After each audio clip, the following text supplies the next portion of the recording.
أعوذ بالله من الشيطان الرجيم بسم الله الرحمن الرحيم الحمد لله رب العالمين والعاقبة للمتقين والصلاة والسلام على سيدنا محمد وعلى آله وصحبه أجمعين وبعد اللهم علمنا ما ينفعنا وانفعنا بما علمتنا وزدنا علما يا رب العالمين. Bugün kelgan dersimiz bo'lsa İmam-ı Azam Ebu Hanife rahimahullah yazgan Fiqhul Ekber namlıq kitabının metni bilen birge bu kitabının şerhlerinden Ebil Muntaha Ahmed ibn Muhammed el-Maghnisavi rahimahullah yazgan Şerhu Fiqhul Ekber degan bu kitapның yani Kalamullah degan babuga keldi. Xo'sh, endi bu Kalamullah mahluqun am g'ayri mahluq degan bu masala aqida bilimidagi ilmul kalamdagi en muhim, en halqiliq, en xatarlik ve tarixdan buyon en ko'p ixtilof bo'lgan inchga bir masaladir. Hatta ilmul kalam degan ilm mushu kalamullah mahluq am g'ayri mahluq degan mushu masalaning mashhur bo'lganligidan, eng muhim bo'lganligidan ilmul kalam degan ism qo'yilgan. Asli bu aqida, ilmul aqida. Asli bu ilmut tevhid ve sıfat. Lekin bu ilmut tevhid ve sıfatning ichidagi eng mashhur bo'lgan masala, eng ko'p jidal çıkan, macera çıkan, ixtilof çıkan, hatta bazı imamlar mushu masalada o'ltirilgan, qiyin qistaqlarga ilingan. İmam Ahmed ibn Hanbal rahimahullah mushu Qur'on mahluqun mahluq emas bu degan masalada Qur'on Allah Taola'nın kalami g'ayri mahluq degan mushu ahli sünnet ve cemaat aqidasini deb shu maydonda chiqib turib, turmalarga tashlanib, zindonga tashlanib, intayin ig'ir qistaqlarga ilinib, darrov urilgan.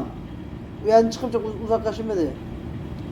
Uzak yaşamadı. İmam Ahmed bin Hanbal türmeden çıkıp uzak yaşamadı. Yani demek bu şunda bir mühim bir mesele, halkılık bir mesele. Hem de bugünkü söylediğimiz bana bu şu. Hem de Allah Teala'nın kalamındaki mahluk emestiki hakkında Ehl-i Sünnet ve Cemaat'ın akidesi birdik, bir ittifak.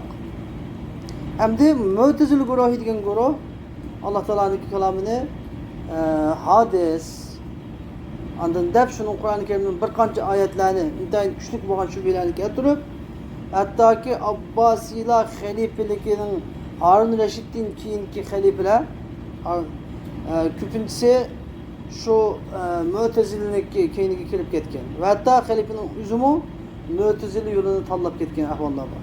Shunday bo'lib, bu intayin ahli sunnat olimlariga bek qattiq musibatlar kelgan shu to'g'ri. Lekin ahli sünnet yine boşaşmadı. Ular kılıç bilen emas bu meseleye, ilim bilen, kitap bilen, kalem bilen karıştırıp, hatta ki Allah Teala'nın fazlı ve inam bilen bu Mu'tezili fırkısı üzüp yıkıp gitti. Hem de yeni bir şeyde ahli sünnetin imamlardan, İmamul Huda boğan İmam-ı Azam Ebu Hanife rahimahullah deydi ki, Kur'an-ı Kerim hakkında sözlep deydi. Hem de şu yani Mu'tezililer hatta Abbasi'nin halifesinin Mu'tezili olup gitti. Ular hemmisi Kur'an-ı Kerim mahluk deb Kur'an-ı Kerim'den bir neçe ayetlerin delillerini getirip, güçlük şüphelerini getirip qilgandan keyin ahli sünnet bu kalem bilen, ilim bilen karşıtırıp Mu'tezili yo'qolib ketdi. Bizniki imamlarımızdan İmam Ebu Hanife rahimahullah mushu Kur'an-ı Kerim'deki İmam Ebu Yusuf deydi. Ben İmam Azam Ebu Hanife bilen 6 ay münazara qildim deydi. Kur'an-ı Kerim mahluk mu, mahluk emas mi degan haqida. Ahiri bizning kelimimiz Kur'an-ı Kerim mahluk emas. Kimki Kur'an-ı Kerim mahluk deydigan bu kafir bo'ladi degan yerda birlik keldi deydi. Shunday birlik keldik deydi. Xo'sh, endi bu yerda İmam Azam Ebu Hanife rahimahullah deydi ki: "Vel Kur'anu kelamullahi Teala fil masahifi mektubun ve fil kulubi mahfuzun ve alel elsuni maqru'un ve alel nebiyyi aleyhissalatu vesselam munzelun davet ediyor. Yani Kur'an-ı Kerim Allah Teala'nın kalami Kur'an-ı Kerim mushaflarga yezilguchidir. Qalblarda saqlanguchidir. Tillar orqali o'qilguchidir. Ve Peygamber aleyhissalatu vesselam'a nazil kılıngandır. Hoş. Mişşagiçi bo'lgan İmam Azam Ebu Hanife rahimehullah Kur'an kalamullahni bunda talep Endi bunundan keyingi qismida nima deydi desa, "Velabduna bil Qur'ani makhluqun." Bizning Qur'on bilan, ya'ni bizning Qur'onni talaffuz qilishimiz mahluqdir. Ya'ni yaratilguchidir. Ve bizning Qur'onni yezishimiz mahluqdir. Ve bizning Qur'onni o'qishimiz mahluqdir. Ve Qur'on-i Kerimning o'zi, ya'ni Alloh taolaning kalami Qur'on-i Kerimning o'zi mahluq emasdir. Da'vatdir. Bizga demak, bu yerda Imom Azam shu qavllari bilan cho'ng jihatdan Qur'onni ikkiga bo'lib berdi. Qur'onni ikkiga bo'lib berdi. Ya'ni Qur'on biri asl Qur'ondagi ism masdar. Qur'an, Qur'anan masdar, qira'atan masdar. Qara'a yaqra'u, Qur'an. Yani cema'a degan ma'noda, to'pladi, jug'ladi degan ma'noda. Yana bir ma'nosi o'qidi, qira'a, tilovat qildi degan ma'noda. Endi unda olganda ikki xil ma'nosi bor. Biri yani Qur'on degan ma'nosi, ya'ni to'plovchi, oyatlar ichiga suralarni to'plovchi degan ma'no bu. Jami' degan ma'no bo'ladi yoki matlu, ism maf'ul ma'nosida, ya'ni o'qiluvchi. Chunki qira'at qilib o'qiladi Qur'on Kerim degan ma'noda, xo'sh. Endi Qur'on Kerim ikkiga bo'linadi istilohda. Biri kalamullahil lafzi, yani biri kalamullahil nefsi. Bu akide ilmi kalam alimleri ikkiga bo'lgan. Kalamullahil lafzi, kalamullahi nefsi deb.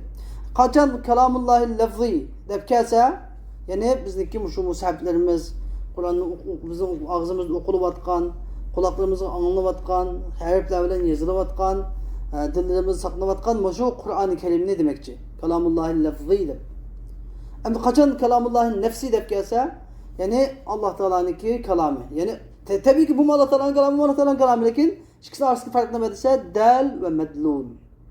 Kalamullahil lafzi dal. Kalamullahil nefsi medlul. Bizning o'qiyotgan shu harflarimiz Qur'oni Kerimdagi, bizni anglayotgan Qur'onimiz, bizni yozayotgan Qur'onimiz hammasi Allah Teala'nın aç kalamullahil ezeliga dalolat qiladi. Xuddi soatning istilkisi, soatning istilkisi vaqtni ko'rsatgandek. Soatning istilkisi vaqtni ko'rsatgandek, bu Qur'oni Kerimdagi lafzi, xatlari, harflari nimani Allah Teala'nın kalamullahil ezelini ko'rsatadi. O'zini, ya'ni ziyoda emas, kam emas, o'zini ko'rsatadi. Dal o'zi. Demek ikisinin arasındaki münasebet nima? Dal ve medlulluk münasebeti bu. Endi salaf ulumali intayin ehtiyatcan.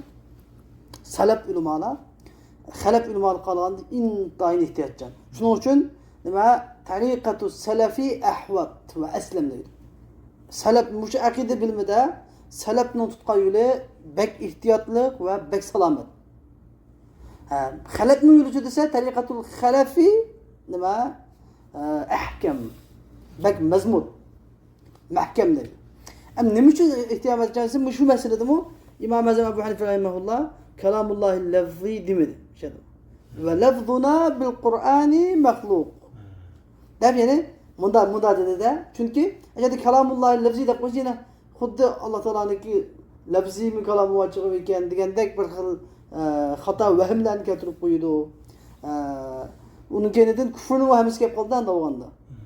Şunun için ve lafzuna bil Kur'an'ı bizim kuşuk Allah Teala'nın kelamını telaffuz kılışımız ve onu yazışımız, onu okuşumuz bu da hemmesi mahluk. Dep acayip ihtiyat bilen nait isilikle ayvet ki. Lakin başka kelam hakikatler hemme de kalamullahil lafzi, kalamullahil nefsi dep buludu. Kalamullahil nefsi diyen gün ki bir delilini getirdi mesela. Yani adet normalde kalamın nefs deb bir kalam var. Köngüldeki söz deydi onu. Yani bir adam burada dese qanday olab biz sual sormazlar. Bir adam harfsiz, ovozsiz, tovushsiz qandoq mı gap qila oladi desa, normalde bizning til arab tilida bunda ko'ngilga kelgan gaplarni gap deb ataydi. Ko'ngilga kelgan gapni. Deb Qur'oni Kerimning oyatlarini dalga turib va yaquluna fi anfusihim law la yu'azzibuna Allohu bima naqul. Ular o'z ko'nglida Allah Teala bizim levla yu'azibunallahu bizni degan gapimizga Allah bizni azoblagan bo'lsa deydi. Ya Kur'an-ı Kerim'de ko'ngil degan gapni deydi dedi. Ko'ngil degan gapni gap hisoblanadi. Deb uni keyindan Ömer radhiyallohu anhu'niki qissasini so'zlab Ömer radhiyallohu anhu Abu Bakr Siddiq radhiyallohu anhu Rasululloh fatavo etgan chog'da Bani Said qabilasiga berib o'sha Ansarlar qattiq nima shura ochayotgan ekan. Ya'ni ular Ansarlardan bir xalifa, muhacirlardan bir xalifa, ikki xalifa bo'lsin degan ustida. Shu chog'da Umar radhiyallohu anhu men ko'nglimda bir gap yasadim dedi. Zavvartu deb ko'nglimda bir gapni yasadim, o'sha gapni qattiq deb qopsam, Abu Bakr mening yasagan gapimni o'zingni balki unundan yaxshiroq dedi. Ko'nglimda bir gapni yasadim deb, ya'ni o'sha ko'nglimda gapni bir gap kalomim, mening ko'nglimda bir gap bor deb dedi. Demek yani normalde bizdeki işimizde mi ko'nglimizda gap bo'ladi. Biz gapni yasalaymiz. Ağzımız demesek mi? Demek çoğunu yine usul akide alimleri, ilmin kalamşünaslar, yani Allah Teala'nınki kalamınınki harfsiz, avazsız, yani ne mi cihetten de deyilse yani insanlarınki avaz süzüge okşap kalması için deydi de şunu okşayacak. Şunu deyişiyor da bir adam diyor kandak gap kılıdı, gap kılıdı. Allah Teala'nınki aynı bu kalamın nefsi ezeli baidi. Onu Levh-ül Mahfuz'da yarattı. Levh-ül Mahfuz'a aynı kalamın nefsi üzünü dalat kılı hale düşürdü. Levh-ül Mahfuz'dan Cibril Aleyhisselam'ı düşürdü. Cibril Aleyhisselam'dan 23 cereyanında Peygamber Aleyhisselam'ı düşürdü de müjde düşendir demdi. Lakin İmam-ı Azam bunu acayip yaxşı ifade edilen kitapta. Anladın? Biz ne o cereyanları kilgüzmeyi, o cereyanları, yani bu pek hataylı geplemdi. Adamın ağzını demek mi ters? Kim geplenmesi? İntan full sırat kevül gider, inçke. Şunda paçak teyip geçse, imanını getirdiğin ahval. Acayip hataylı bağlı İmam Azam. O çok devette de maksatına hasıl kıldı. Alim diyen hakik alim diyen bir şeydi. Ne mi dedi? Yani Kur'an-ı Kerim Allah'ın kelamı Kur'an-ı Kerim. Ne mi doğru? Musablarga yazıqlı kalıplarda saklanğan, tillerde okulğan, Peygamber sallallahu nazı kılınğan. Depolap. Ondan bizniki Kur'an-ı Kerim'ni telaffuz kılışımız, yazışımız, kitaplar yazışımız, onu kıraat okuşumuz, hemmesi mahluk. Çünkü onu bizim işimiz. Çünkü o hemmesi bizim kılgan işlerimiz. Hemmesi onun hadis geldiğini biz öz gözümüzden görüp dururuz. Kur'an-ı Kerim'in zavatları beslep dururuz. Öz gözümüzden görüp dururuz. Bunu bir darura, yani tabi bilaleyimiz.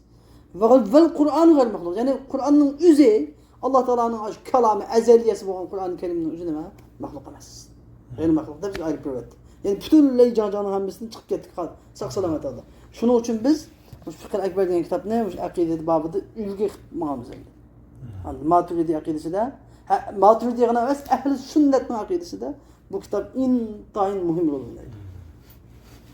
Hoş endi bizge onun kelidin İmam Azam Ebu Hanife rahimehullah bu gepidin kilip çıktıgan bazen bir itirazatlarını aldığınız için yani siz Kur'an-ı Kerim'de hemisi gayri mahluk dediniz. Andağız Kur'an-ı Kerim'deki Musa Aleyhisselam'ın kıssası, peygamberlerin kıssası falan ondak dedi. Kâle Nuh Rabbi innehum asavni dedi. Kâle Musa ve kâle Musa dedi. Ve kâle İsa ibn Meryem. Bunda bu emiz dedi degen gap degen hemmesi ular tug'ilishdan burun bo'lmagan. Ular tug'ilib deb bo'lgandan keyin hozir bizga deb bo'lgan degani keyin bo'lgan narsalar emmasi. Keyin bo'lgan yani u azaldan bo'lgan ish emas, qadimiy ishlar emas, hemmasi keyin bo'lgan ish to'g'ri. Allah Teala mahluk g'ayri mahluk Allah Teala'nın kelamı hemmesi kadim dediniz. Bu gaplar hemmesi kısılı qanday kadim bo'ladi, hemmesi muayyen bir tarixda o'tgan ishni tutsa bu. Buni qanday javob berasiz? Ondan buna tabii ki şu eğer Allah Teala'nınki mesela innalloha alimun xabir deganda sifatlar hemmesi nima bo'lsa bu qadimiy bo'lsa Musa Aleyhisselam'ın qissalaridagi Fir'avnning onun bunu gaplar qisslar hemmesi bunun hadis bo'lishi lozim.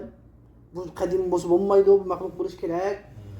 Degan manda bir itirazını keltirse İmam Azam Ebu Hanife rahimehullah şunun cevabını da dedi ki وَمَا ذَكَرَ اللّٰهُ تَعَالَى فِي الْقُرْآنِ حِكَايَةً عَنْ مُوسَى وَغَيْرِهِ مِنَ الْاَنْبِيَا.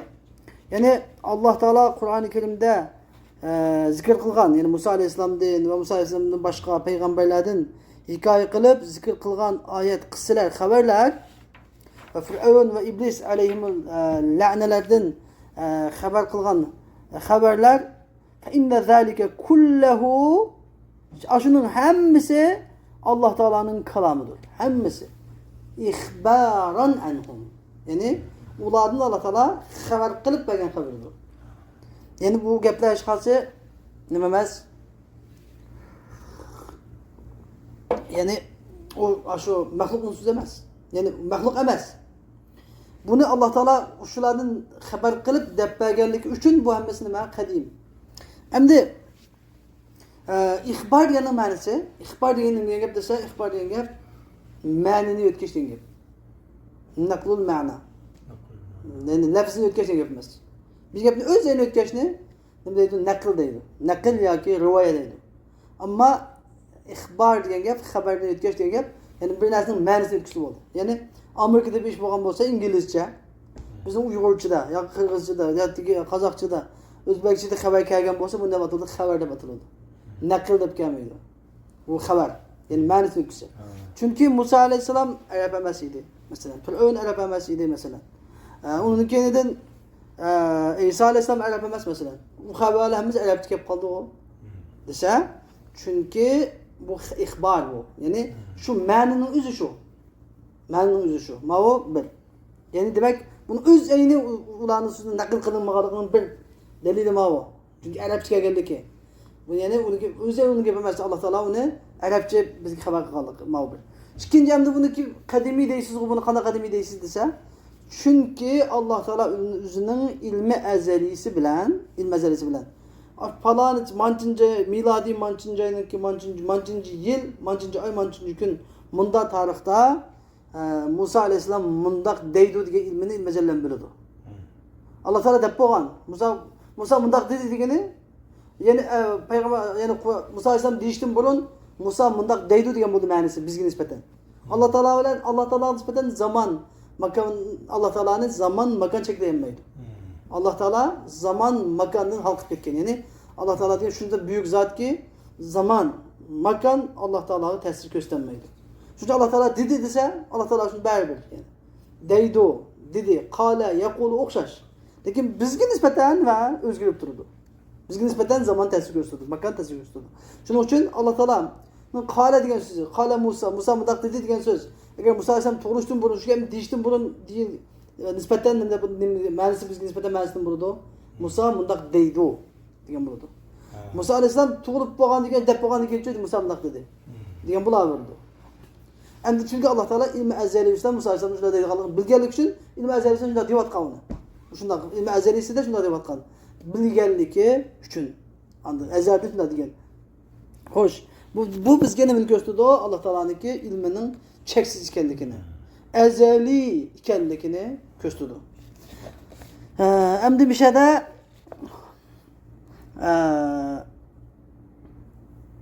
ve kelamullahi teala gayru mahluk. Bizge yani bizge İmam Azam Ebu Hanife rahimehullah yeni teklif davet etti ki şunda bo'lgandan keyin Kur'an-ı Kerim hammasi Alloh taolaning kalamidir. Kur'an-ı Kerim hammasi Alloh taolaning kalami bo'lgandan keyin bu Alloh taolaning kalami mahluk emasdir. Yani hatta Musa bunda dedi, Firavun bunda degan bo'lsa-mu bu nima? Hammasi Allah Teala'nın kalamıdır, mahluk emasdir. Ve kelamu Musa, hem de Musa Aleyhisselam'ın kalamı ve gayruhu minel mahlukin ve Musa Aleyhisselam'ın başka mahluklarının kalamı hemmesi mahluktur. Vel Kur'an kalamullahi Teala fehuve kadimun. Hem de Kur'an-ı Kerim Allah Teala'nın kalamı olsa kadimdir. Ulanın sözü emasdir. Demek çoğunu Musa Aleyhisselam'ın özünün sözü mahluk. Lakin bu Kur'an'da tilga alıngan söz bu Allah Teala'nın sözü. Bu mahluk emas demekçi. Ve hoş endi yani bizga davet etdi ki İmam Azam Ebu Hanife rahimehullah yani Kur'an-ı Kerim'in şu sure Fatiha'dan başlap ve nasıqçı bo'lgan hamma surelere, ayetleri Allah Teala'nın kalamı buluş cihetdə o'xshash. Hammamiz o'xshash uluq. Yani Allah Teala'nın kalamı buluş cihetdə min haythu ennehu kalamullah Allah Teala'nın kalamı buluş cihetdə hammamiz o'xshash. Hiçbir farkı yok. Hatta Ayet-el Kursi hatta Firavun'un kıssasına o'xshash. Allah Teala'nın kalamı buluş cihetdə. Ama fazilet cihetdə Allah Teala'nın ismi zatı köp tilgani cihetdə tabii ki o'xshamaydi. Fazilet ciheti başka ama min haythu ennehu kalamullah. Yani Kur'an-ı Kerim'in hammasi Allah Teala'nın kalamı buluş cihetdən o'xshash farkı yok demekçi. Ondan keyin İmam Azam dedi ki ve semi'a Musa aleyhisselam Allah Teala'nın kalamını anladı. Kema fi kavli Teala. Allah Teala'nın kavli dediğindek. Ve kellemallahu Musa teklime. Sure Nisa'nın 164. ayeti Allah Teala Musa Aleyhisselam'a hakikaten mu gap kıldı, söz dedi. Diye ayeti de digini de Musa Aleyhisselam hakikaten Allah Teala'nın kelamını Resulullah anladı. Hem de yani Allah Teala'nın Musa Aleyhisselam kelam ezeliyesini anladı. Musa Aleyhisselam Allah Teala'nın kelamını bir vasıta halde anladı. Bila ale. Bir vasıta halde anladık için bunu alahidi getirdi Allah Teala. Teklim edip mef'ul mutlakla meslevilen teklep durup getirecek sebep. Yani eğer bir vasıtayla anlayan olsaydı alahidi de oturmaydı. Çünkü hem peygamber Allah Teala'nın kelamını Filistinlerinin vasıtayla anlaydı. Lakin mani Filistin'in vasıtı koymaya Allah Teala anlatkalık için anladı. Allah Teala yüzü bildiğin şekilde. Kandak anladı Allah yüzü bildi. Kandak anlattı Allah yüzü bildi. Fakat kâne Allah Teala mütekellimen. Allah Teala mütekellim idi yani sözlük içiydi. Yani vakat denge ve cezmen hakikaten Allah Teala sözlük içiydi. Halbuki Musa Aleyhisselam'a tıkı gep kılmağan idi. Allah Teala Musa Aleyhisselam'a gep kılmağan halitıdı mı? Allah Teala ne miydi? Mütekellim idi. Ve kad kâne Allah Teala halikan. Ve hakikaten Allah Teala yaratkucu idi. Ezelden tatip yaratkucu idi. Halbuki Allah Teala halkını yaratmagan idi. Allah Teala halkını yaratmayı durup Allah Teala yaratkucu degan sübütü var idi. Bunu bir halkını yaratıp boğanın sübütü payda boğan emas. Felemma kellemallahu Musa Allah Teala Musa Aleyhisselam gep kılgan vaqtida kellemehu bi kelamihillezî huve lehu sıfatun fil ezel. Yani Allah Teala Musa Aleyhisselam gep kılgan vaqtida Musa Aleyhisselam'a özünün ezeldeki sübütü boğan kelamı bilen gep kıldı. Ve sıfatuhu kulluha bi hilafi sıfatil mahlukin. Allah Teala'nın sıfatlarının hemmisi mahlukların sıfatlarının hilafı bilendir. Yani mahlukların sıfatları okşamaydı. Ya'lemûnâ ki çünkü mahlukların sıfatları hemmisi hadis. Allah Teala'nın sıfatları hemmisi kadim. Hadis yani kadimi işkanda cihetine okşamaydı. Allah Teala ya'lemû la ke ilmina. Hem düşündürüm yani Allah Teala'nın sıfatları mahlukların sıfatlarının hilafı bilen buluşunu biz tefsir kılıp düşündürüp davet ettik imamazın. Yani ya'lemû la ke ilmina. Allah Teala bilidu la ke ilmina. Bizim bilgimizde gelmez. Bizim bilişimiz kuşka, ilmi daruri, ilim iktisabi, nurgulgan kuşka, tasavvurga, tasdikka muhtaç. Allah Teala'nın bilimi ona muhtaç emez. Onun kendin Allah Teala ve yakdiru la ke kudretina. Allah Teala kadir buludu. Bizim kadir boğulazdık emez ama. Çünkü biz kadir buluş için güç kuvvetke, yardımcılığa muhtaç. Allah Teala hiçbir vasıtsız kılal edilmiştir. Öz kuvvetinden kılıp. Ve yara la ke ru'yetine Allah Teala kürüdü. Bizim körgünümüzdeki emez. Çünkü bizim kürüşümüz için bir münçe şartlar gidiyordu, vasıtalar gidiyordu. Alem küzümüz buluş gerek. Onun kendinden bu kürüş için çokum alem yoruk buluş gerek. Yoruk dağ buluş gerek. Onun kendinden aylık belki yarak olup gitmesi gerek. Belki yakın olup gitmesi gerek. Bunun şartlarımız var. Bunun kıla neslerin kürüş için neslerden çıkıdığan közden bir nur çıkıp şu nesle öyle tutaşkandıkken şurada degan bir nazariye var idi. Keyin bunu İbn Haysam degan biz Arap chiqqan bir olim birisi bu ko'z qarashni dikkash qilib tashlab yaqinda emas asli kun nuri tushdi, nur shu jismga tushdi, shu jismdan yenib kelgan nur ko'zga yetib uni kenidan ko'z kürüş hasıl oldu degan bunda bir mahlukatlarniki kürüş nazariyesini o'tirib qo'ygan. Çünkü bir narsa mesela manasını desek bunun bir nur çıkmayı deydi. Şu her bir zerreçilerin nuru ko'zga chiqib ko'z hamini ko'rdi bo'ladi. Bunda yig'ilib kirdi ko'zga. Hem de hozirgi kamerani bu mesela kamera. Bu şu ko'zniki tadqiqotidan yasagan shuni qarab o'tirib yasagandaydi. Hammasi İbn Haysam nazariyasi deydi. Xo'sh, endi bizga maqsadimiz yani bizni ko'rishimiz uchun bir muncha nazariyalar, shartlar, sharoitlar ketadi. Allah Teala'nın ko'rishini hech qanday vosita, sharoit ketmaydi. Anladın? Ve yesma'u la kesema. Allah Teala anlaydı. Bizning anlığımızdaki emas, bizning anlashimiz uchun ovoz bek qattiq yuqorib kelsa qulog'imiz yetib qoladi. Bek past ovozni anglayolmaymiz. bak yaqin küçük qurğumuz bak yaqin gezmay olmaymiz. Yomon nerede degan og'izni anglay olmaymiz. Normal bo'lish kerak. Alloh taolo hech qanday vositasiz, hech qanday shartsiz anglaydi. Biz ve nahnu netekellemu bil alati vel huruf. Biz harf bil alati vasıtalar bilan, harflar bilan gap qilamiz. Yani biz til, ig'iz til, og'zimiz qalpoq, tish. Hatto bilan tishimiz chiqib qolsa buni bilmaymiz. Gap harf qachidi. Andin. Ve harflar chiqish kerak chuqur. Harflar bilan, ovoz tovushlar bilan gap qilamiz. Ammo Alloh taolo gap qilish, so'zlash uchun hech bir vositaga, hech bir tovushlarga ehtiyoji yo'q. Vallahu Teala yetekellem bila aletin ve la huruf. Allah Teala hiçbir vasıtsız, tavuşsuz, harfsiz sözler. Vel hurufu mahlukan. Çünkü bu harf degen nima doğru? Mahluktur. Çünkü mahluktan çıkılgan, mahluktan çıkan narsa mahluk olur. Harf degen insandan çıkıdı narsa. İnsandan çıkan narsa o değil, mahluk olur. Ve kelamullahi Teala gayri mahluk. Allah Teala'nın kelamı gayri mahluk. Allah Teala'nın kelamı olsa mahluk emestir.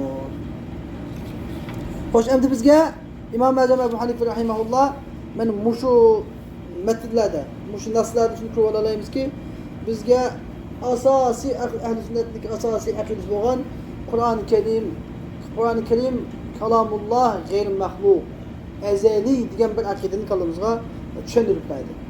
Ve anda diş arkalık yani ahliqi Mu'tezileler düşünemigen. Abu Kur'an-ı Kerim kalamullah dese, ezeli dese, bizning yozayotgan Kur'anlar hammasi biz yazımız, küçümüz, kürümüz, kuarlı bezilip durdu.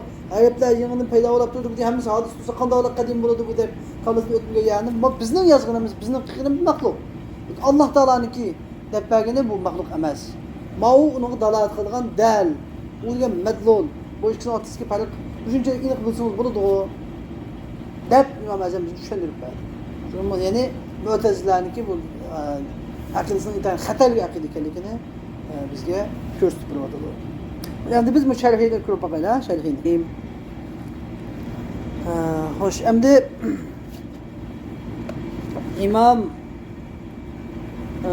Ebu'l Munteha Ahmed ibn Muhammed el-Maghnisavi rahimahullah Fıkhul Ekber diyen bu kitabının şerhiyesi de deydi ki vel Kur'anu kelamullah.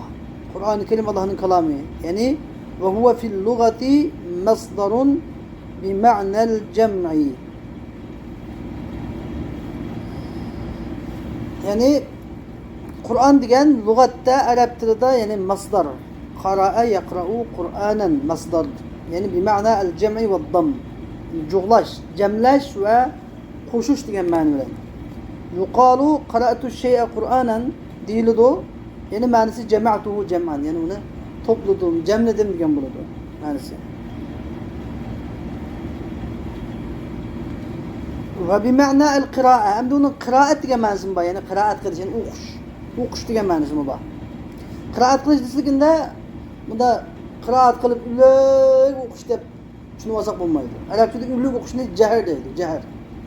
Kıraat diye okuş mutlak. Yani ülük okuyamdı o, pes avazda okuyamdı o, sır okuyamdı o, cehran musiran okşaşamız kıraat.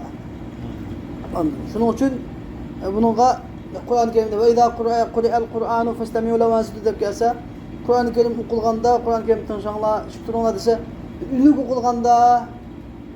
okulganda deb ma'ni hesap bulmaydı Kur'an.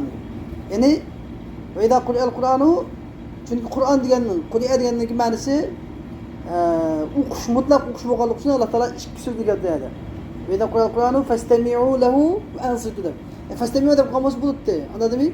Festemi'u dedi. Yani ülük okulganda tinşanla, andın tinşanla ve pes okulganda çoğu degende şük turunla.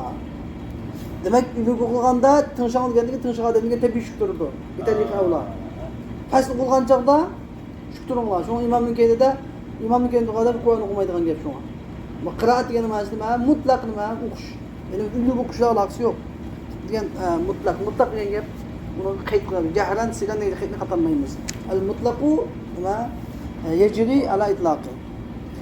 Hoş emdi abi ma'nal qira'a manisi, yani o'qish ma'nisidan. Yani manisi qara'tul kitabe. Men kitobni o'qidim, qira'atan va Qur'anan degan.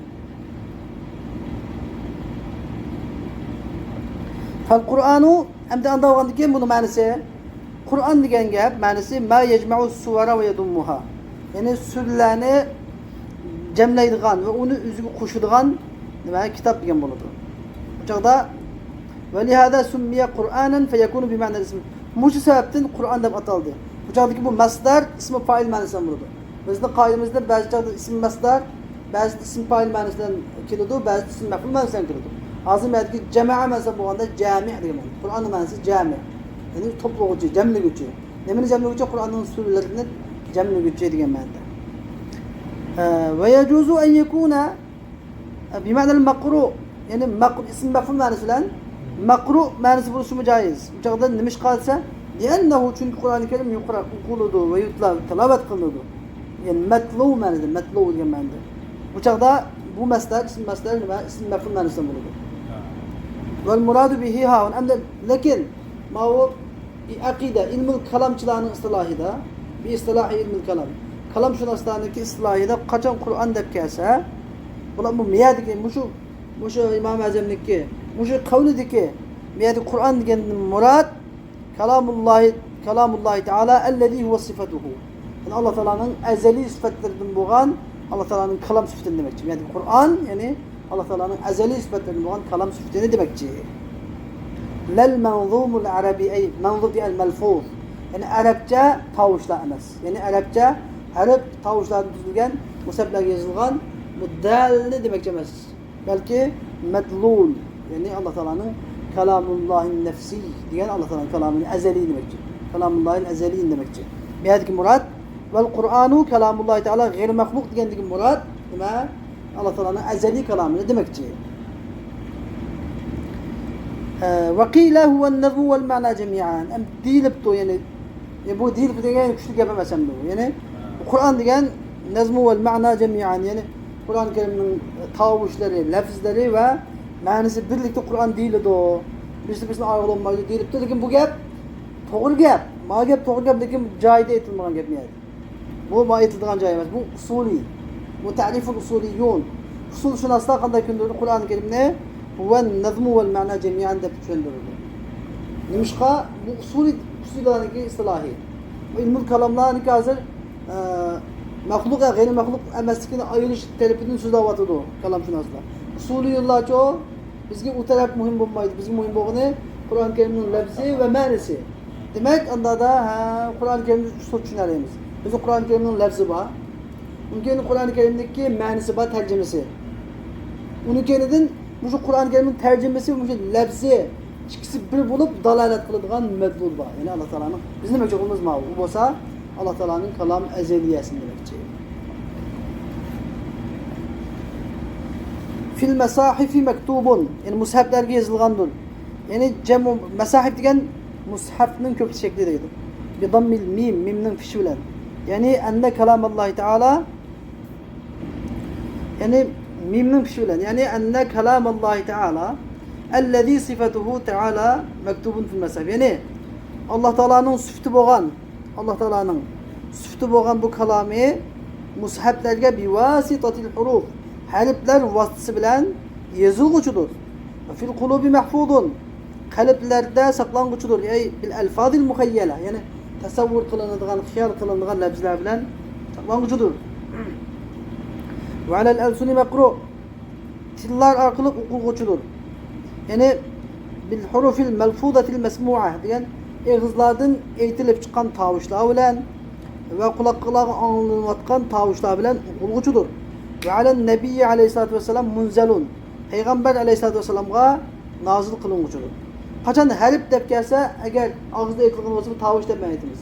Og'izda aytilgani tavush, xatga yozilgani harf deb tarjima qilganda. Arabchada o'xshash harf deb chiqaveradi. Ay bil hurufil malfudatil masmu'ati bi wasitatil malak. Ya'ni farishta vasitasi bilan aytiladigan va anglanadigan tavushlar bilan Payg'ambar alayhisolamga nozil qilinguchidir. Va lafzuna ay talaffuzuna. Ay bizning Kur'an-ı Kerim'ni telaffuz kılışımız nedir? Mahluktur. Ayıntayn isil ifadelatıdır. Kalamullahi lafzi demek ve lafzuna demek.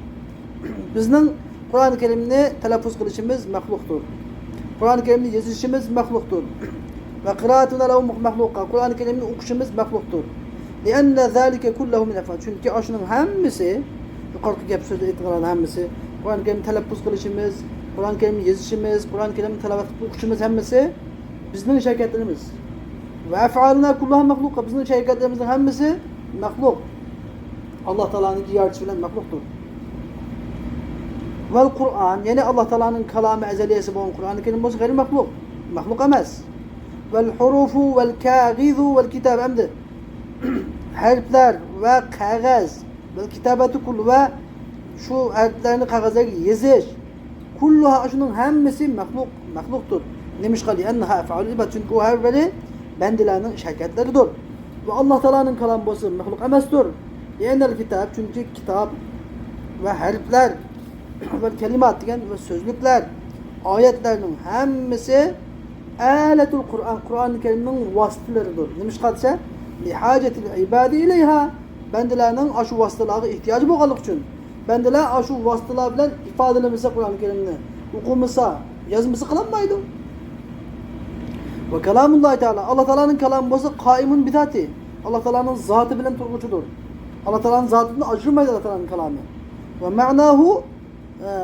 Ve ma'nahu mefhumun bi hadihil eşya'm, Allah Teala'nın bu Allah Teala'nın zatı bilen turulduğan bu kelamının manisi muşu şey ile bilen, yani avazlar bilen, sözler bilen, ayetler bilen, kağıt kalemler bilen ve düşünülürdü, okunulurdu, saklanırdı.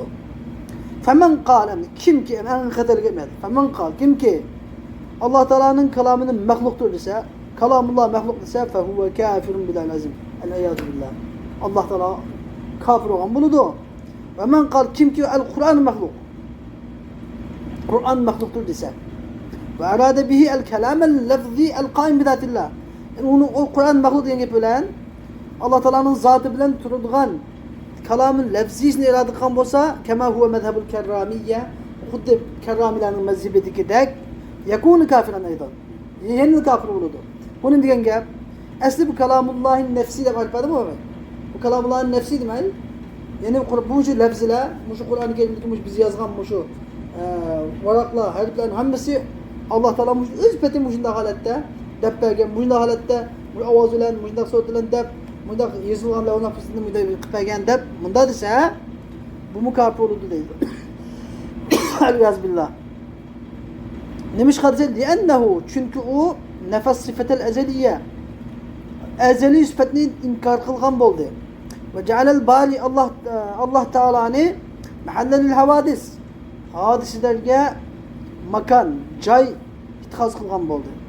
Ve mahallul havadis hadis, hadislerinin urun cayları muhadis buludu. Şunun için bir adam Kur'an-ı Kerim hadis, diğerlikinin özü Allah Teala'nın hadis diyen buludu. Hataylık yap. Hem de ve men kâle, kim ki Kur'an mahluk dese ve arade bihi nefyel kelamel ezeli, Kur'an mahluk diye bilen Allah Teala'nın kelam-ı ezeliyesini inkar kılışını irade kılsa bu hem kafir olurdu. Allah Teala'nın kelam-ı ezeliye hemmesi hadis demekçi olsa bu hem kafir olurdu. Yine birisi kubab Kur'an-ı Kerim hadis, Allah Teala'nın zatı türlüsü o mu kafir olurdu. Demişka, çünkü Allah Teala'nın ki zatı kadim, Allah Kur'an-ı Kerim hem kadim bulurdu. Şimdi hemen kal, kim ki Kur'an mahluk dese, bu Kur'an mahluk diye yapılan kelamullahil kelam el-lefzi el-gayrul qaim bidatillah, Allah Teala'nın zatı bilen turmaydıgan kelam lefzini irade kılsa, yani Kur'an-ı Kerim yazılı vatkan lahul mahfuzdaki Cibril Aleyhisselam şöyle Peygamber'den depregen Kur'an-ı Kerim yazılı vatkan kelamullahil lefzini irade kılsa Allah Teala'nın zatı bilen turmaydıgan ve lem yurid bihi nefiyel kelam el-ezeli, bu kavlen Allah Teala'nın kelam ezeliyesini inkar kılışını irade kılmasa Allah Teala'nın kelam ezeliyesi bağda la yekunu kafiran, bu kafir bulmaydı. Lakin hadal itlaq hata, bu istimal, bunda işletiş hata. Nemiş ki ennehu yuhimul kufr, çünkü bu gap küfür ne peres kıldırıp koydu demge, yani küfürün gumanını kozgap koydu. Bunu anlayan adam bu makafir oldu diye bunda bir düşündü mü güce Kur'an mahluk digendeki lan bu makafir oldu diyen göz karışık gap koydu, hata bir göz karışık gap koydu. Şu fikrini adamın kalbine taşlap koydu. Şunun için bununki el-Kur'an mahluk deyiş hata. Anladın? Kanda deyiş gerek? El-Kur'an kelamullah gayr mahluk.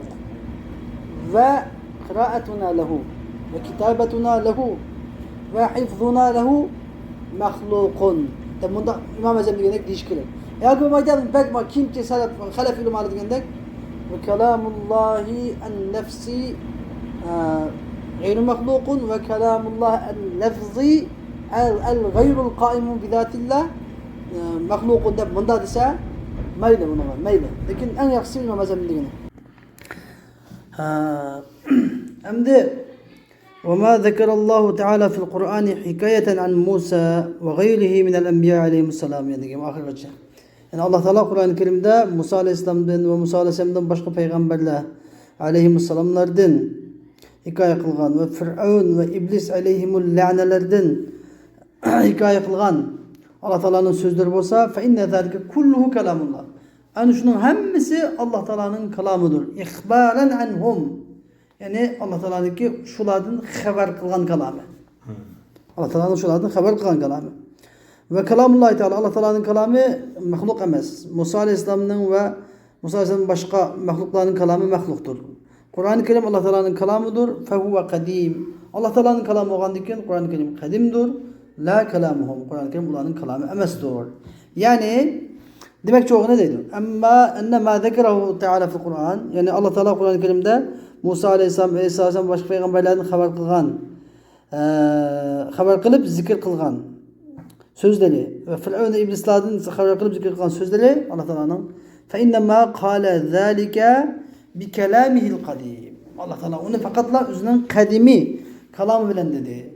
Ellezî ketebel kelimâti dâlleti aleyhi fil levhil mahfûz qabla halqis semâvâti vel arz. Yani o kelam kadim boşunda bir kelam kadimdir ki Allah Teala asman zeminini yaratıştın burun levh-ül mahfuzga şu Allah Teala'nınki şu kadimi kelamıga dalalet kıldıgan sözlerini yazgan şu kadimi kelamı bilen dedi onu Allah Teala. La bi kelamin hadis. Yani onu yanından payda olan kelam bilen emez. Ya ki uladın anlap boğan, uladın anlığandan keyin hasıl bolup payda olan ilim bilen emez. Belki ilmi ezelisi bilen dedi. Ya beş sözde çöndük ben bunu. Vel ihbar degan nima desa ihbar deganimiz naqlul ma'na la bil lafz. Yani ma'nini yetkash degan bo'ldi. Ma'nini naql qilish degan bo'ldi. Lafzni emas. Agar naql deb kelsa yoki rivoya deb kelsa lafzni rivoyat yetkash degan bo'ldi. Ammo ihbar deb kelsa ma'nini yetkash deb keladi. Men shuni tushundim bunu. Lianna kalam Musa çünkü Musa Aleyhisselam'ın kelamı ve gayruhu ve Musa Aleyhisselam'ın başka mahlukların kelamı hemmisi mahluktur. Ve kelamullah Teala Allah Teala'nın kelamı mahluk emestir. Ve yuayyiduhu bizim müşrik hepimizde bizdeki bunda bir kavul güçlendirdi. Bu olsa Kur'an-ı Kerim'den 3 ayet miktarı baligun haddel i'caz. Yani mucizelik derecesine yetkişidir. Yani çünkü Allah Teala can ilan kılganda Arap Kureyş katı başlarının hep can ilan kılgan idi. Siz eğer yaman bolsaňlar en kısa ayetin 3 ayet getirip bakın ha. Dedi 3 ayet getirilmedi. Fa'tu bi suratin min misli deb baktı getirilmedi. Sure getirip bakmadı. Hatta 3 ayet mi getirilmedi. 3 ayet mi getirilmegenden Kur'an-ı Kerim'in en tüven derecede 3 ayeti bu nima? Hiç kim getirilmediğin derecede mucize.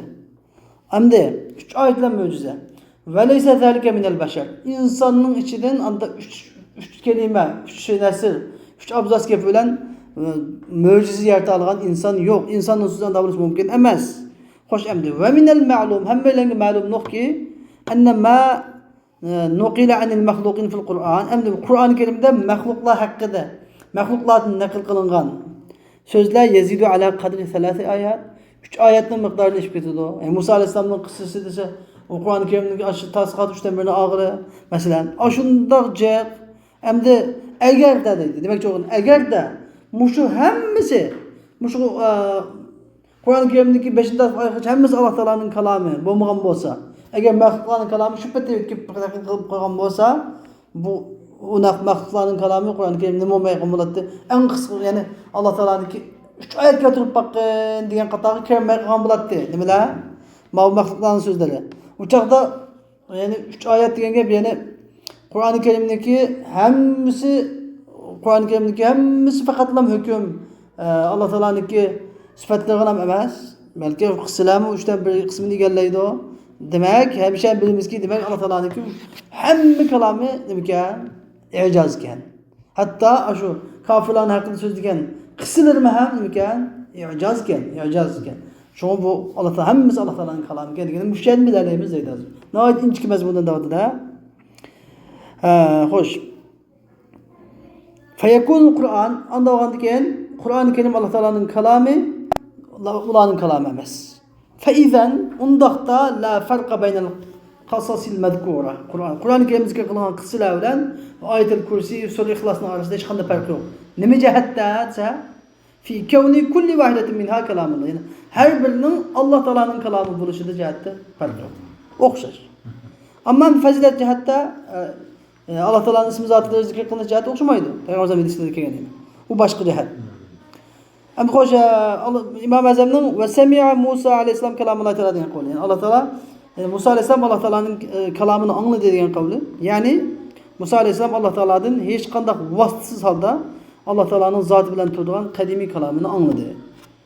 Kema fi kavlihi Teala yani kema ca'a fi kavlihi Teala yani Allah Teala'nın kavli kelgendek ve kellemallahu Musa teklima diyen kavli kelgendek.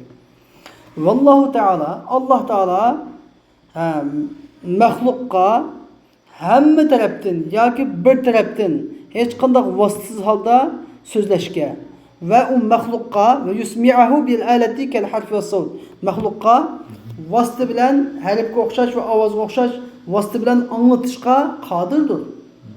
Nima ish qilsa ihtiyojihi ilayha mahlukniki ashu harf ovozlarga Allah Teala'nın azali kelamını tushunishda ehtiyoji bo'lganligi uchun.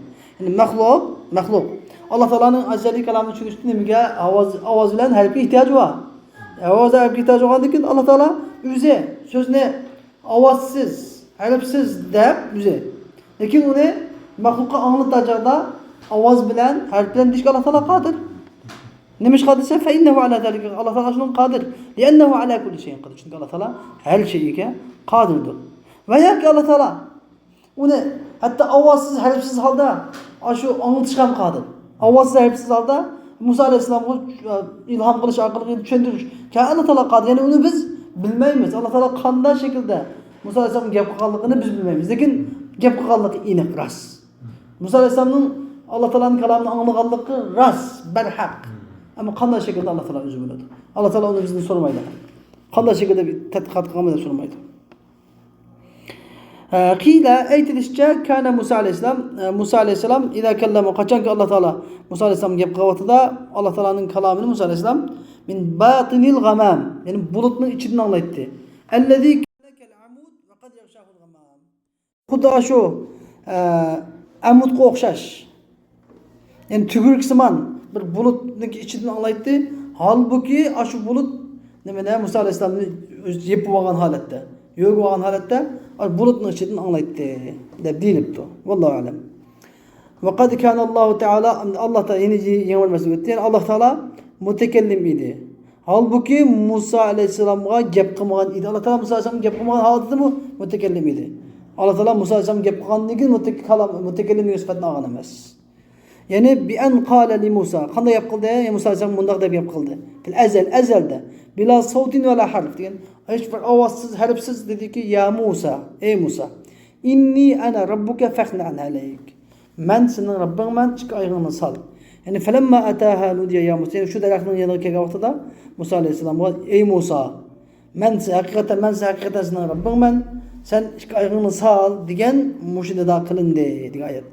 Vallahu Teala alima fil azal. Yani Allah Teala ilmi azalida Kur'an-ı Kerim'de Muhammed sallallahu aleyhi ve sellem tushirdiganligini bildi ve Peygamber aleyhisselamga şu peygamberlerin qissalarini xabar berdiganligini ve ularning g'ayrining qissalarini xabar berdiganligini ve ularni yaxshilikqa buyurdiganligini, yomon to'sganligini hammani Allah Teala ilmi azal bilan bildi o. Anladın? Velemma beyyene el-İmam el-Azam. Hoş. İmam Azam el-emr fi sifat kalam. Kalam sifatidagi bu ishni İmam Azam bayon qilib bo'lgandan keyin min annahu la yatawaqqafu ala husul al-muhatab. Yani İmam Azam kalam sifatidagi bu ishni mushas qilsiz, yani mush Allah Teala'nın kelamının muhatapning bar bo'lishi qarashliq emasligini bayon qildi. Allah Teala'nın kelamı azali bo'lish uchun Musa alayhisolamning qadim bo'lishi lozim emas. Allah Teala ilm ezeli bilen devirdi. Lekin aşu misal kaçan anlaydı o? Aşu vakti kelgende anlaydı. Vakti kelgende anlaydı. Mana muşu İmam-ı Azam Allah Teala'nın kalamı sıfatı ki muşu Allah Teala'nın kalamının ezeli buluşu için muhatap yani söz kılıngan adamның naq meydanda bar buluşu aşu kadimdat bar buluşu lazım kelmeydiganligini bayan kılıp arada eyyubeynel emre fi sa'ir sıfat qalan sıfatlardaki mu muşu işini bayan kılışını irade kıldı. Kezalik. Şunundaki. Nemişqa def'al li tevahhumi ihtisasi hadal hukmi bi sifatil kalam. Bu hükümden fakat kalam sıfatı kalam xaslığını guman kılışını adını eliş için. Anladın? Bu hüküm fakat kalam sıfatı kalam xaske deb hata paraslık kılışının adını eliş için İmam Azam dedi ki وَقَدْ كَانَ اللّٰهُ تَعَالَى خَالِقًا فِي الْاَزَلِ وَلَمْ يَخْلُقِ الْخَلْقِ. Yani Allah Teala ezelde yaratıcı idi. Halbuki halıkını yaratmagan idi. Demek Allah Teala'nın yaratıcı buluşu için çokum halıkının bar buluşu şart emas. Allah Teala ezelde ilmi ezeller hemmesi kun degan kavllarni bo'lgan. Kun degan kavllarni Allah Teala yaratıp bo'lgan deymiz. Yani Allah Teala'dan taalluq bo'lgan amma shu hammaning vaqtida. Yani mancıncı yılı falanı yaratılsan. Muncuncı falan yaratırsan, sen mancıncı barlık kel, sen mancıncı barlık kel, Allah Teala hitabıyla hemen yaratıp oldu. Vakti kelgende yaratıldı. Vakti kelgende hemmesi peyda buldu. Aş kadimi nimeler yaratış bilen. Demekçi. Vektefa bis sıfatil fi'liye. Allah Teala bir şeyde İmam Azam Ebu Hanife rahimehullah fi'li sıfatıyla kufaylendi. Ve lem yezkur gayraha. Yani fi'li sıfatlarının gayrindeki zati sıfatlarını tılgamlı demeydi. Bes halikan ve lem halk diyenge de fi'li sıfatını tılgaldı. Zati sıfatlarını tılgamlı dediyse. لأن توقف الصفة الفعلية fi'li sıfatlarındaki ala vücudil mutaalliqning bar buluşuğa fi'li sıfatlarının qarashliq buluşu azharu min sıfat zat. Zati sıfatlardan azharraq, aşkarraqdır. Bunu nima degan gap desa? Yani Allah Teala bu hamma ilmiy sıfatı bizniki Allah Teala o'ziniki ilm sıfatı bilan aş ezelda hamma şeylerin ma'lumotlarini biladi desa hammadan qabul qila oladi. Allah Teala o'ziniki xalq taxliq sıfatı bilan, qadimgi yaratish sıfatı bilan butun maxluqotlarni qadimgi yaratayotgan desa hech kim tushunmaydi bu gap. Bu qanday gap? Qadimgi yaratayotgan bo'lsa hamma narsa qadimiy bo'ladi desa bu gapni tushunmaydi. Ammo buni ma'nosi Allah Teala qadim kun degan qilin. Innama amru idarati shay'in yaqulu lahu kun fayakun. Allah Teala şeylarni yaratishni irada qilib kun degan amri bilan hammani barliq keldivatdi, lekin vaqtda vujudihi. Hammasining bar bo'lish vaqtida. 2010-yili falan barliq kel, 2009-yili falan barliq kel. Hammani azalda hukmni qilayotgan, shu azalda yaratayotgan bu damda hukm qilganda. Bu yaratib o'tish azalda. Lekin uningdan nima lozim kelmaydi o? Mahluqotlarning qadim bo'lishi lozim kelmaydi. Balki hammasi o'zining vaqti kelganda bo'ladi Alloh taolaning irodasi bilan. Anladın? Degani, ya'ni shu fi'li sifatlardagi odamniki qablasidagi aşkara bo'lganlik uchun fi'li sifatni keltirgandan keyin zoti sifatlar bitalik avla hammasini bo'lib shuni qatoriga kelib ketadi. Ya'ni fayu'lamu hal sifati zatiyya bitalik al-avla. Andagandan keyin zoti sifatlarning holi bitalik avla bilinadi. Xo'sh, va ixtara min as-sifat al-fi'liyya. Alloh taolo fi'li sifatlardan at-takhliq, takhliq degan sifatni tanladi. Nimishqa li'annahu a'ammu li wujudihi fi dhimni kulli sifa. Chunki takhliq degan bu sifat a'ammu li wujudihi fi dhimni kulli sifa. Ham har sifatning ichida bor bo'lganligi uchun bu amroq. Alloh taolo hamma narsani rizq bilish, o'ltirish, tiriltirish hamma narsani takhliq, ya'ni bu yaratish degan sifatdan bilan qildi. Anladın? Demek bu şey takhliq deganda biz kinki olimlar takvin degan istilani ko'rgan. Tushundingmi? Mustaxliq shu. Takhliq degan taxmi yaxshi. Mencha takvin deganda takhliq desa taxmi yaxshi deb o'ylayman hamda. Lekin takvin deganda kun fayakun degan qavliga yaqin hamda. Hammasi yaxshi. Walamma dafa'a al-wahma 'ada Imam Azam Abu Hanifa rahimahullah hamda mush xato paraz, vahm degan xato paraz degan gap, vahm degan xato paraz.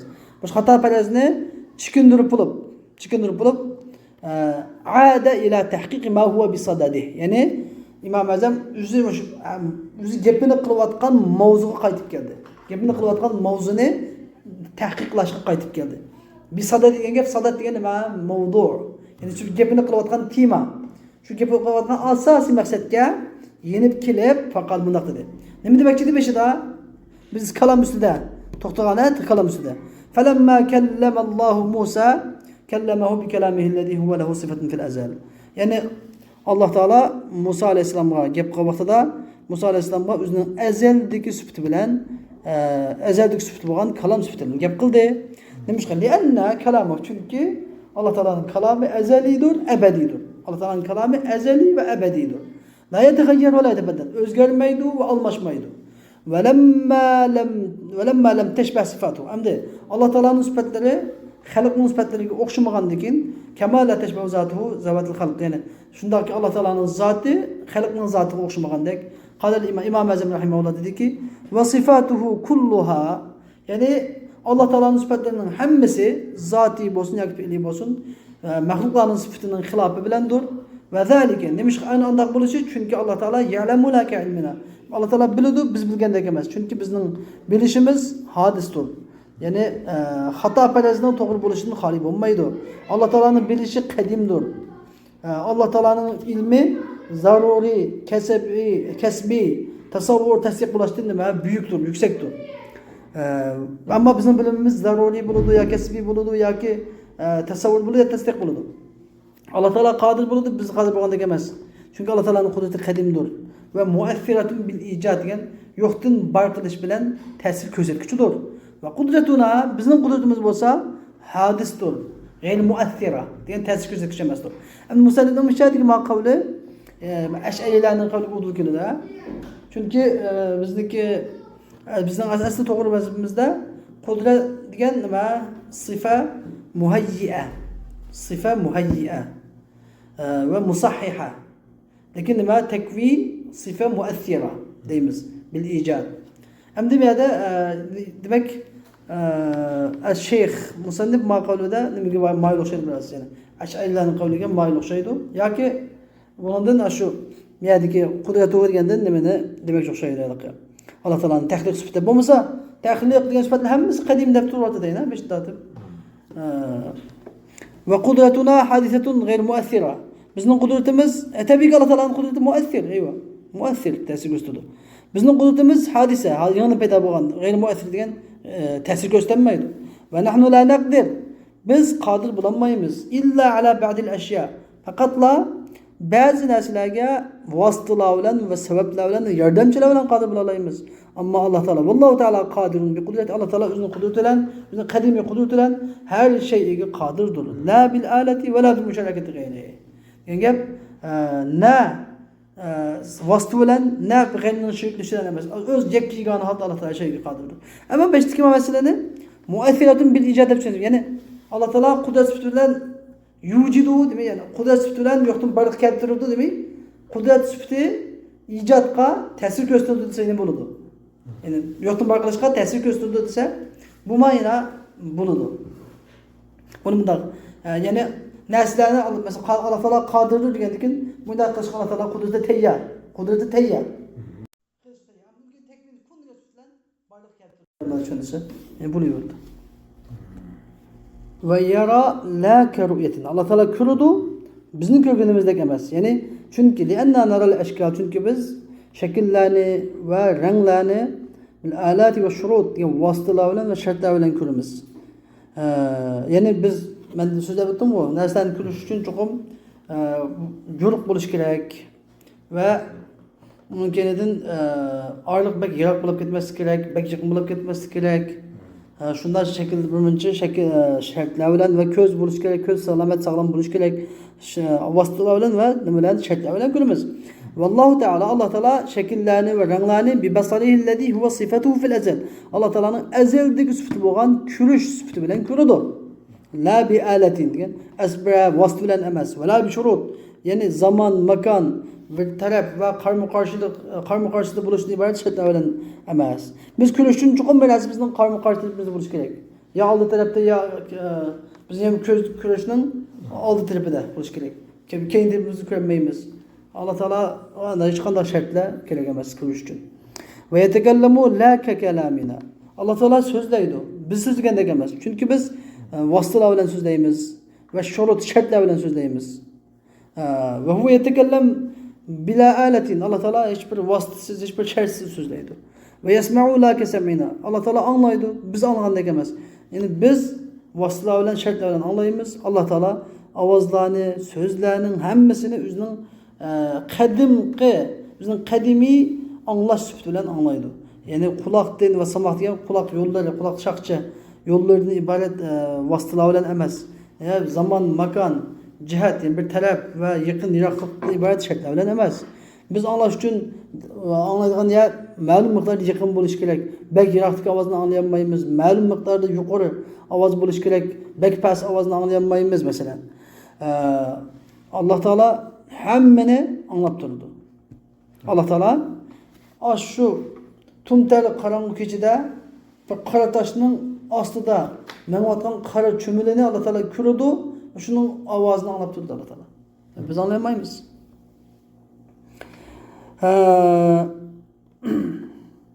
Ve nahnu netekellem biz vasıtalar bilen, harfler bilen sözleyimiz. Allah Teala hiç vasıtasız, harfsiz sözleydi. Harfler hemmesi mahluktur. Çünkü mahluktan tüzülgen nersi mahluktur. Ve Allah Teala'nın kelamı gayri mahluktur. Çünkü Allah Teala'nın kelamı kadimdur, kaimun bidatillahi Teala. Allah Teala'nın zatı bilen turgucudur. La yakbalul infisale vel iftirak. Ne ayrılışını, ne ayrılışını Allah yani kalplarga ve kulaklarga yetkilişlen Allah Teala'nın ayrılışını, ayrılışını kabul kılmaydı. Allah Teala'nın kelamı Allah Teala bilen turdu. Fakat lan bizning kuvvet yani asası maksat bir dersimizden Allah Teala'nınki kelamı gayri mahluk. Allah Teala'nın kelam ezeliyesi gayri mahluktur. Ama bizning Kur'an'ı okuşumuz, bizning yazışımız, bizning yadlışımız, bizniki kılışlarımız hemmesi bu Allah Teala'nınki kadimi kelamı dalalet kıldıgan del mahluktur. Bu nimemestor ve bu Allah Teala'nınki kelamı kadimisinin öz eynemez belki şunun dalalet kıldıgan daldır. Demek bu da arvatıdır. Mana bugünkü dersimizin asasımız bunu şu ve ahiru da'vana enelhamdülillahi rabbil alamin ve sallallahu teala ve sellem ala hayr halqi seyyidina Muhammed ve ala alihi ve sahbihi ecmaîn bi rahmetike ya erhamer rahim.